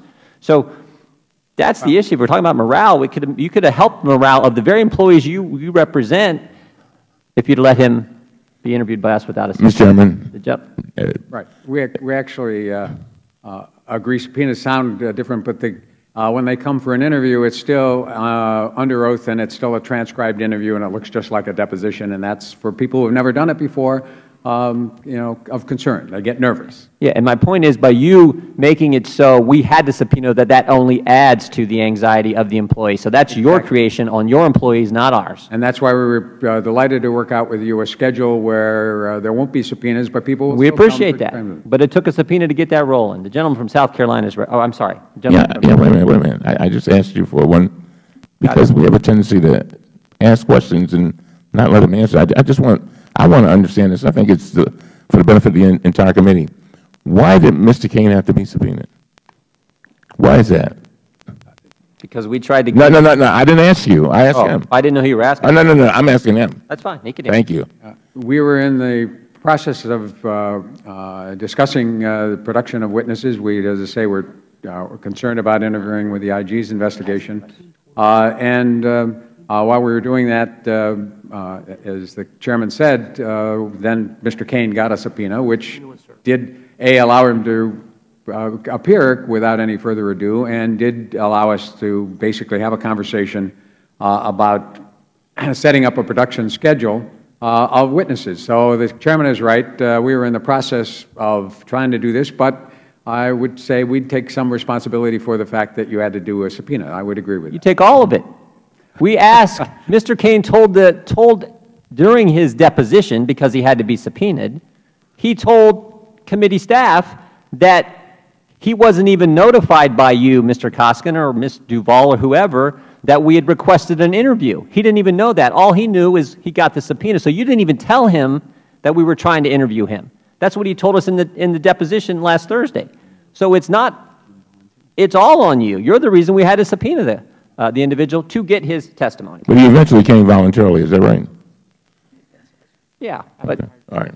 After he hired private counsel, after we sent his subpoena. All right. The gentleman from South Carolina is recognized. Thank you, Mr. Chairman. It's good to see you again, Commissioner. I want to read a quote to you from June of 2014. I want you to tell me if you know who said it, okay? We confirmed that backup tapes from 2011 no longer existed because they have been recycled pursuant to the IRS normal policy. Do you know who said that? Sounds like me. It is you. Can you tell us who we is in that quote? The we is the IRS. I tend to take responsibility for the agency and talk about it. I was advised when the draft report was submitted to me that people had talked to everyone in the agency to ensure that in the course of our several months of looking for backup tapes. So we is the royal we, just speaking on behalf of the entire IRS. How about the word confirmed? What does the word confirmed mean to you? That you confirmed the backup tapes no longer exist. Confirmed. When I read that, I asked the question and was told that, by whom? I don't remember who. We had 4 or 5 people who were working on the report. And was told, and I gather Mr. Kane said in his testimony, that that was accurate as of June 13th. What does the word confirmed mean to you? Confirmed means that somebody went back and looked and made sure that, in fact, any backup tapes that had existed had been recycled. Are you still confirmed? At this point, I have no basis for not being confirmed. I do understand the IG advised me that they were looking at tapes. I have not been advised as whether any of those tapes. Well, confirmed is a pretty strong word, Commissioner. Are you still confirmed that no backup tapes exist? Well, at this point, I know the IG is looking and he hasn't found anything, so as far as I know. I'm glad you mentioned the IG, and I find this confounding. I find it vexing. That once the IG is involved, nobody else can do anything. That is not supported by the law. Can there be a criminal investigation while there's an IG investigation? There can be all sorts of investigations. What I was talking about is the IG. Right, and there can be a congressional investigation while there's an ongoing IG investigation also, correct? Of course. And there can be an IRS investigation. If there were sexual harassment or discrimination in the workplace, are you telling this committee that you would wait until the IG investigated it before you would stop some insidious practice? We would take whatever action was necessary, but as a Precisely. You would not wait until an IG concluded his or her investigation. Can I answer that question? Sure. Our policy, and it's been my understanding when I chaired the Council of Inspectors General across the government, that if the IG starts an investigation, the agency will not themselves run a competing investigation to try to get there first. That basically the IG advises us what the investigations are. When they advise us about those investigations, we allow them to proceed. If there are let me tell you that. Let me give you possibly an alternative view, Commissioner, which is that people cite ongoing IG investigations when it suits them to not cooperate, and they don't cite ongoing IG investigations when it doesn't suit them. That's not my policy. Well, you can certainly understand how a cynic might view it that way, right? Because there's nothing about an ongoing IG investigation that would keep you from doing your job. Just like there's nothing about an ongoing IG investigation that keeps the Department of Justice from a criminal investigation or a committee of Congress from a congressional investigation. There's nothing talismanic about an IG investigation. In this particular case, as a general matter, my policy has always been if the IG is doing an investigation wherever I am, we won't interfere with that investigation. We want it to be independent. Well, I mean, the word, look, words have consequences, Mr. Koskinen. Nobody is asking you to interfere. You can have a dual investigation without interfering, can't you? I think it's very difficult.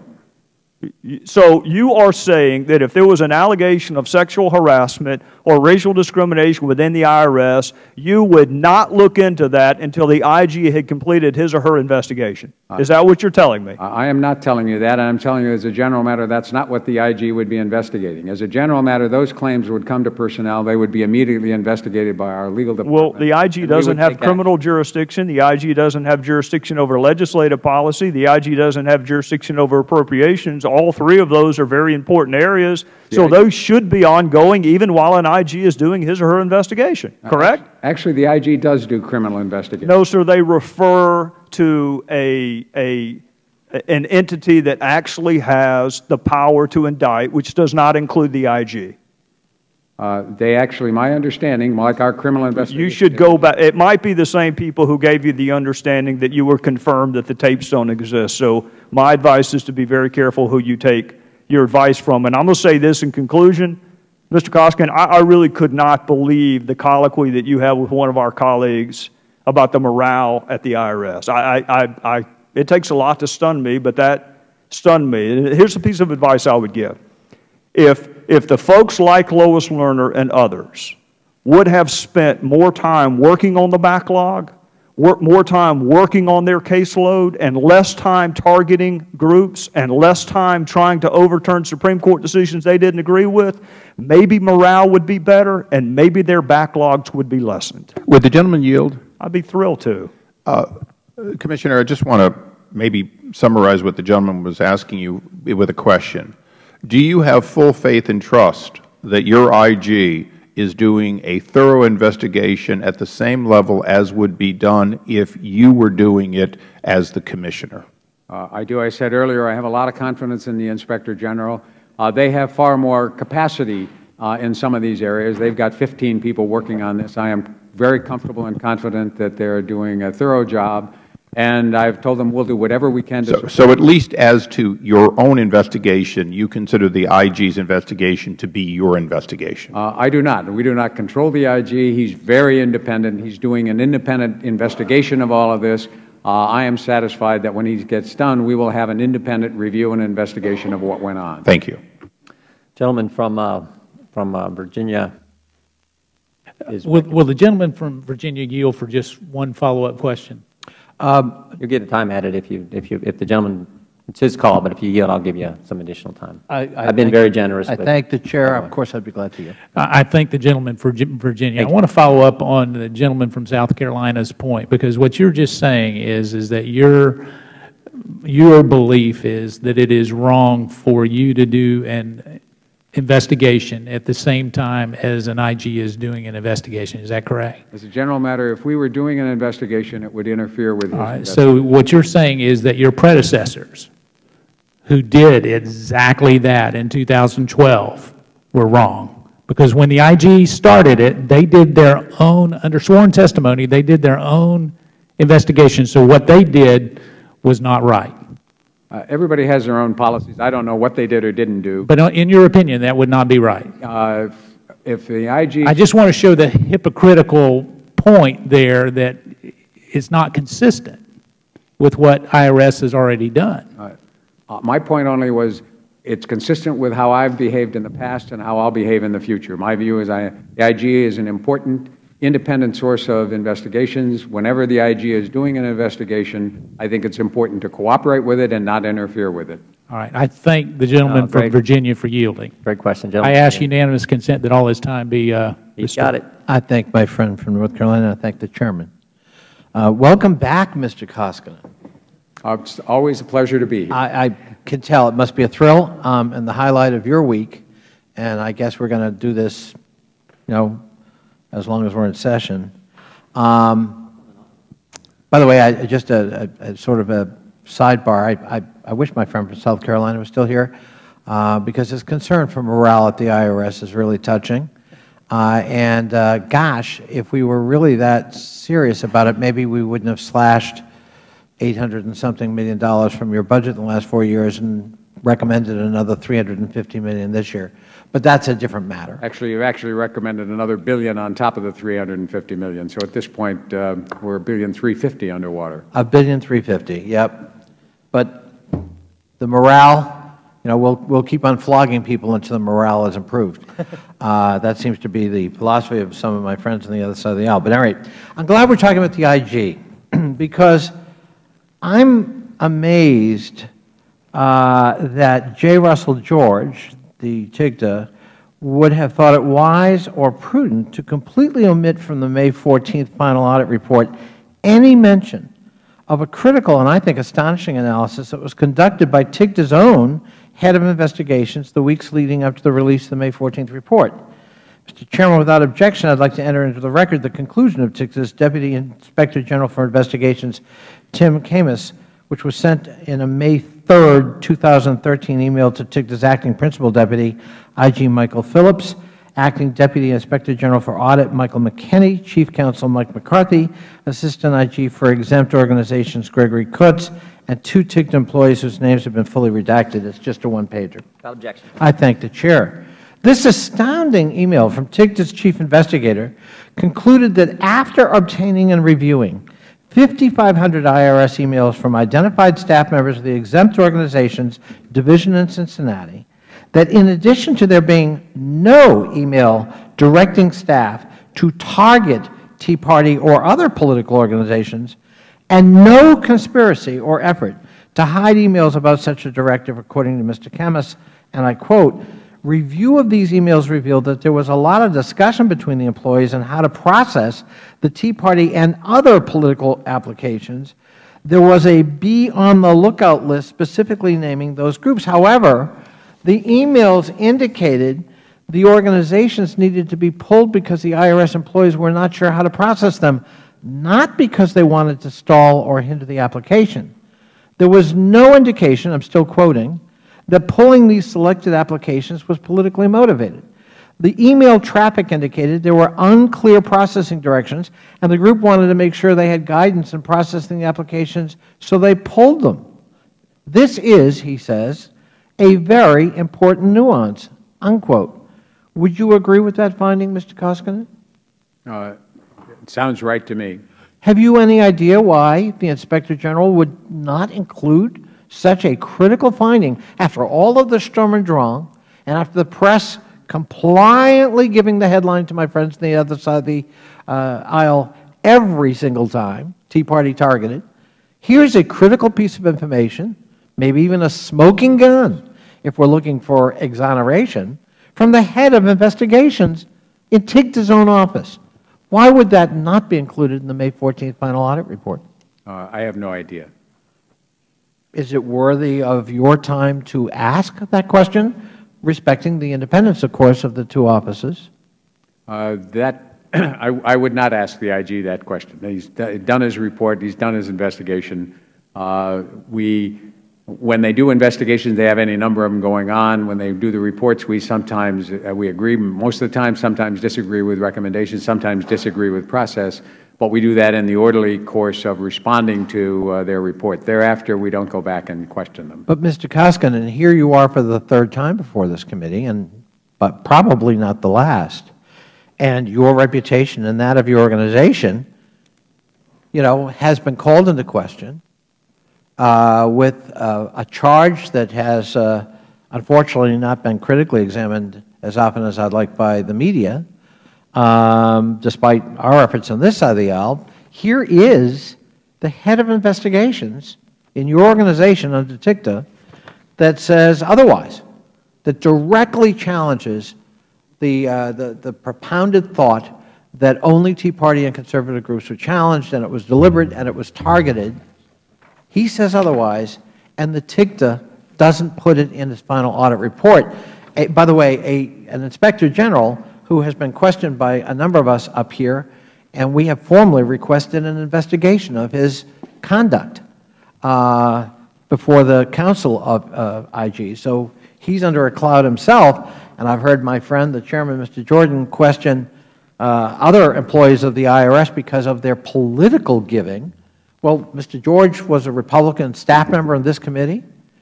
He's given political contributions to Republican candidates. He's a Bush appointee, and he met solely with the Republican side of the aisle in getting ready for his audit.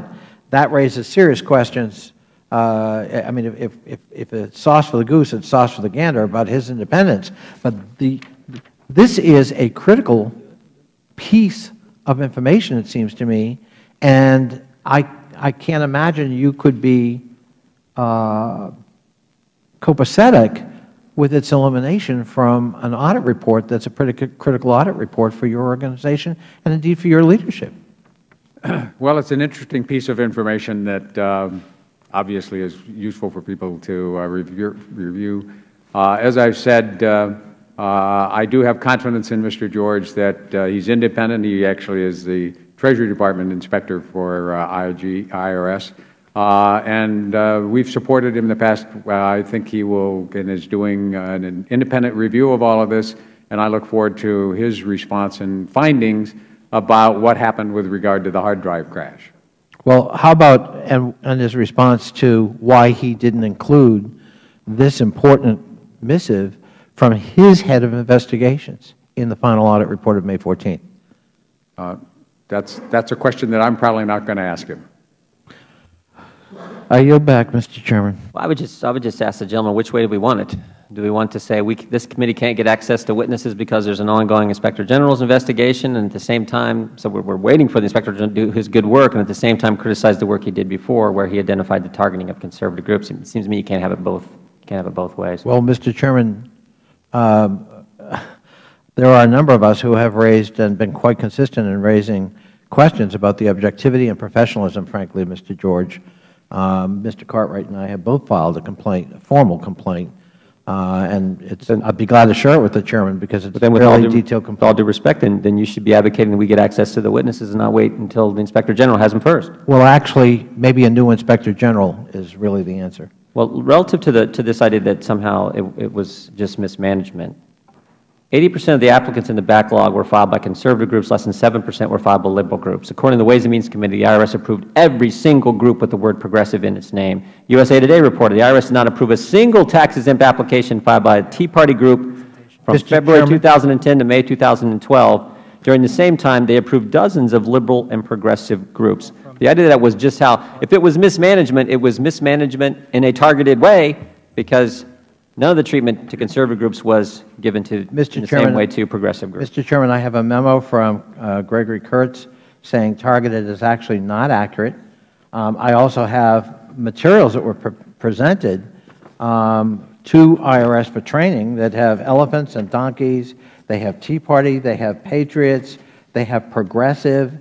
298 cases in the IRS backlog only 3 had the word progressive, 4 used the word progress, none used the word occupy. No progressive group was denied its C4 status. Hundreds of Tea Party conservative groups were, in fact, denied. Some still waiting. Some still waiting, just for the record. Well, I guess you and I could argue that all day, Mr. Chairman, and we need to get on with this hearing and allow Mr. Koskinen to get back to his job. Mr. Koskinen, why June 13th? Why that date? Let me ask you this. Why not February 2nd, when you first learned there was a big gap and a bunch of emails that looked like they were missing?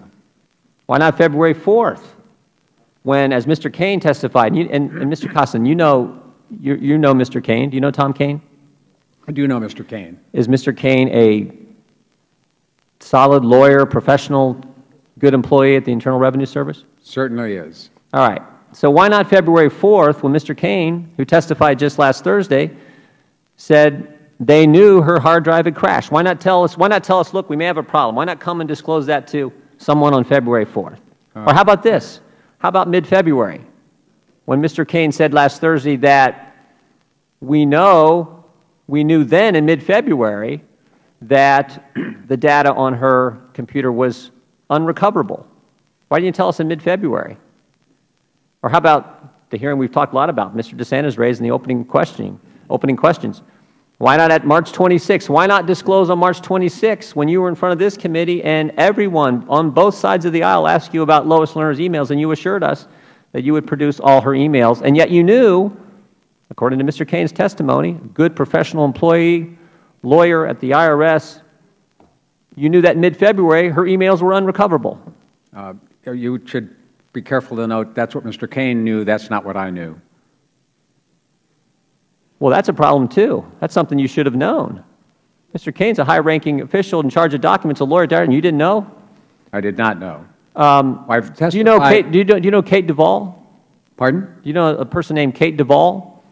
Kate Duvall, I do know. And what is Kate Duvall's responsibilities what's her title at the Internal Revenue Service? She's counselor to the Commissioner. So she's counselor to you? Yes. She's your lawyer? Yes. She knew in mid-February, according to Mr. Kane's testimony, and she didn't tell you? What she told me, and I've testified at some length in at least a couple of hearings on this, and I'm happy to stand by that testimony if you want to go over it again. Basically, what I've told you is in mid to late February, I knew that we had taken the Lois Lerner emails that had been produced, and instead of looking at them from search terms... Not the point. Tom Kane said they were unrecoverable. I did not... Kate Duvall, and he said he told Kate Duvall. Did she tell you that they were unrecoverable? She did not tell me they were unrecoverable. Well, that's a problem. Why not tell us April 4th, when Ms. Duvall briefs this committee, both Republicans and Democrat staff members, and the briefing was about how we would deal with, how the IRS was going to deal with committee requests for concerns about the lost, excuse me, producing Lois Lerner's emails. Didn't know they were lost at the time. Why didn't you tell us April 4th? Ms. Duvall could have told the committee at that time. I've testified at some length in the past and earlier today. Well, here's the key question. Let me jump in here a second. Why not mid-April when you knew? In fact, let's put up the slide. This is a question we had earlier in one of our hearings. Why not when you knew? What date did you learn you could not get all of her email? I learned that in April. Why not April? As I testified then, and I've testified on numerous occasions, my judgment was, A, we needed to find out what emails we did have. We needed to put it together in a full report, which we did. And why not any time in April? Someone at the IRS told someone at Treasury, who then told someone at the White House, according to press reports. So if it was good enough to pass on the Treasury and the White House, why not tell us sometime in April? Because I thought that at that point we did not have the full information as to what was involved, how many emails were there. You learned in April they were unrecoverable. Your chief lawyer in charge of document production knew in mid-February they were unrecoverable. Kate Duvall knew in mid-February they were unrecoverable, and you wait until June 13th. Right. Why June 13th? First of all, I would note all of those emails that determined whether they were that she had a hard drive clash or not, what she had tried to do, our emails were provided to this committee, and the tax writers knew As early as the fall, she had had a hard drive crash. The materials were produced. The materials about the email chain about her trying to restore her hard drive were produced to the tax writers in April and to this committee in May. So there was no secret that we were hiding. We were processing through. No. You were giving us emails, but you didn't tell us there was emails you couldn't give us. That's my question. Why didn't you tell us the IRS had destroyed emails that belonged to Lois Lerner? Why didn't you tell us that? It's not clear. First of all, emails for Ms. Lerner may or may not have been lost. They were not destroyed as a conscious effort by the IRS to destroy. No, the tapes were recycled, and when backup tapes are destroyed and they're recycled, so that at some point they're destroyed. Why didn't you tell us you could not produce those emails, that they were lost in April? This hearing is noted to be an update on what we're doing. I have given you at least 2 different occasions. Okay, then answer the question. Why June 13th? Why not June 12th? Why not June 10th? Why not May 10th? Why not, if you couldn't do it in April, why did you have to wait 2 more months? We're going to be here a long time if you want to repeat all of the questions I've answered in the 11.5 hours of hearings. You know what I think? Before, but let me just answer this question. But I've answered it before, and I'm happy to answer it again, but it is in the testimony I've given before that you all have read very closely. We were producing Lois Lerner emails. Our strategy and thoughts were, and I thought the most efficient way to proceed was to complete the production so we would know how many Lois Lerner emails we had from her account, how many Lois Lerner emails we'd been able to retrieve from other accounts so you would have a full idea what the universe was. I had hoped that we'd be able to find out how many other problems we had with custodians, and we would produce all of that as a report to the committees and a public report that would explain what our email process is, why it's so complicated, what we had determined about Lois Lerner's emails and her crashes, and what the emails we'd been able to recover, and it would be a full report. June 13th was a Friday. I should have known Friday the 13th was going to be an interesting day. We had been asked by the Finance Committee, which was considering trying to come to closure on their report, whether we would give them an update on our March letter, in which we had advised the tax writing committees that we had completed the production of all of the information we had about the determination process, which was the start of the investigation. That's what the IG was focused on, as you've just discussed. We said we would do that. They then called, and we were going forward. We didn't know when. They then called and said they would like that report no later than that Friday, because they were going to have a meeting the following week. So we pulled the document together at that point. We had not completed, as I noted earlier, the review of how many custodians were involved with hard drive crashes and what the impact were. We had no idea if you lost a hard drive, one of the custodians, and in fact, one of the custodian hard drive crashes was in February of this year, not very relevant. So to meet the Friday deadline, we actually produced that document and shared it with everybody on Friday, June 13th, and it was to meet a request from the Finance Committee, which was having a meeting the next week and wanted to consider whether they had enough information to do a report. So your testimony is the Senate Finance Committee drove the timing of when you disclosed that you had lost Lois Lerner emails. Yes, because we were actually going to produce that report. I think it's something different. I just do. And you obviously are going to disagree, but I think you were never going to tell us. You got to remember what happened here. Judicial Watch does a FOIA request, and they learn on April 18th of this year that the IRS and the Department of Justice had been working on possible ways to bring false claims action against Tea Party groups. And there was an email from that FOIA request. Richard Pilger, a lawyer at the Justice Department, and Ms. Lerner had an exchange in 2013 after a Senate hearing. We saw that email. We said, you know what, we're going to talk to Mr. Pilger, the lawyer at the Justice Department, who was meeting with Ms. Lerner just days before the TIGTA report went public in May of 2013. So on May 6th, we interview Mr. Pilger. And we learn in Mr. Pilger's opening statement in that deposition, we learn this. He said, I'm reading straight from Mr. Pilger's statement, turning to my contacts with Ms. Lerner in the fall of 2010. Shocked us. We didn't know that they were meeting clear back in 2010, that the Justice Department was meeting with the IRS clear back in 2010. In the fall of 2010, at the direction of the Chief of the Public Integrity Section at the Justice Department, Jack Smith, I contacted the Internal Revenue Service. When I contacted them, they directed me to Lois Lerner, who met once at the Public Integrity Section offices for about an hour with some of her staff, my chief, Jack Smith, other personnel from my section, and the FBI. So now we learn in 2010, the Justice Department with the FBI is meeting with Lois Lerner. And so we said, you know what, we better subpoena documents from the Justice Department. And we said to the Justice Department, we want any communications with Lois Lerner that you've had. And we get this slide. We get this email. Let's put this up if we can. We get this communication from Lois Lerner and Richard Pilger. Now, Mr. Koskinen, did you give us this email? Do you know? I don't know. Well, I can tell you didn't. We got it from the Justice Department. And after we got this from the Justice Department, we contacted you all on June 9th, and we said, hey, how come we didn't get this email from you? There's no 6103 issue with this email. And we were concerned. This is an email from clear back in 2010. And so we contacted you, Mr. Koskinen, in a letter, and we said, you know, we're wondering why the IRS hasn't sent us this email from 4 years ago.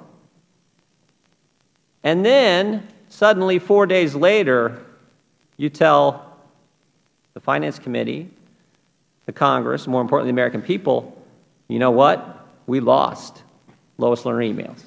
We've lost a bunch of Lois from that time period. My theory is this, Mr. Koskinen, you guys weren't ever going to tell us until we caught you.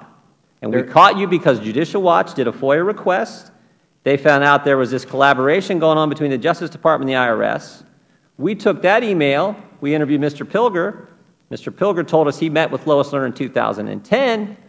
We then subpoenaed Justice. They complied with our subpoena, gave us the email. We contact you and say, why didn't you give it to us? And then you knew you were caught. You said, you didn't tell us this, but you knew. We didn't give it to you because we don't got it. Now we got to tell the whole world we lost them.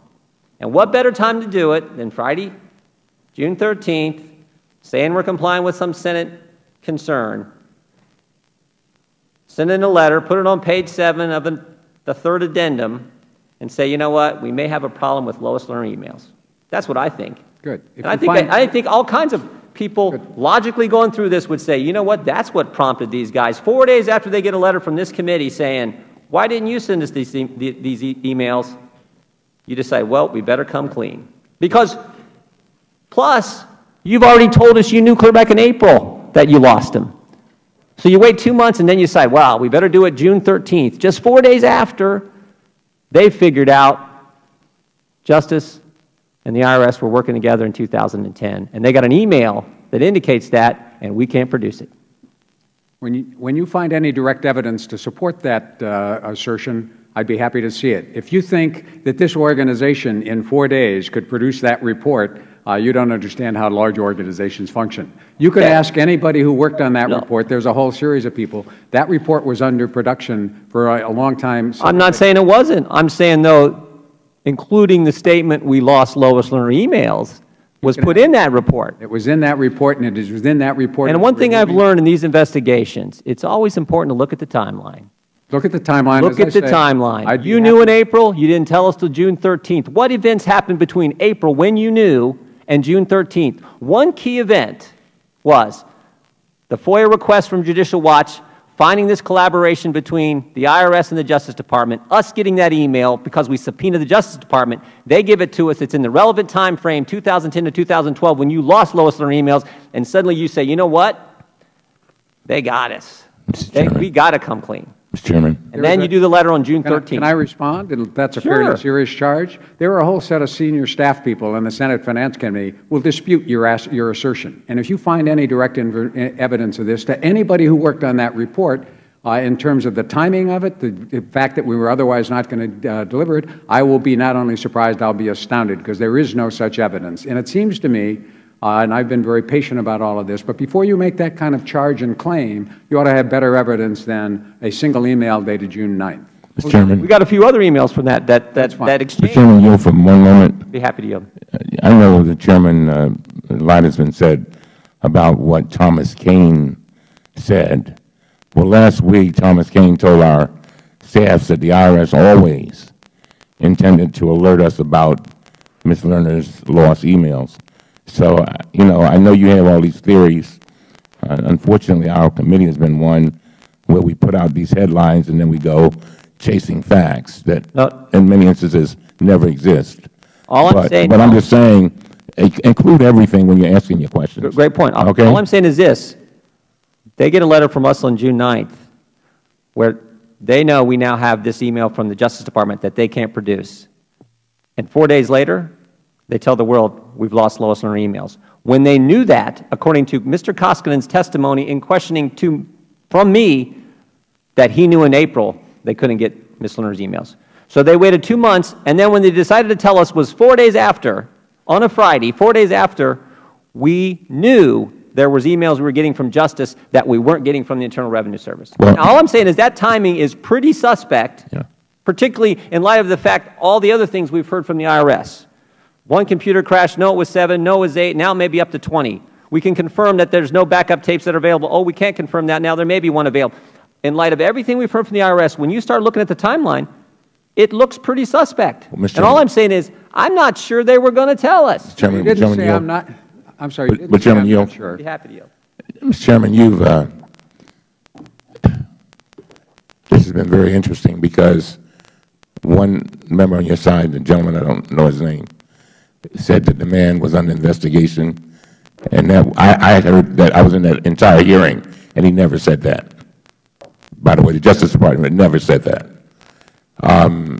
Then you, Mr. Chairman, of course, have made some strong accusations, and when you make these kind of accusations, I would appreciate it if you would just give the witness an opportunity to answer, because these are the kind of allegations that tarnish one's reputation, and you've come up with this theory, and I'm not saying your theory is, well, your theory is what it is, but you ought to be able to answer, please. That's all I'm asking. Appreciate the ranking member. Good. As I said, I haven't seen Mr. King.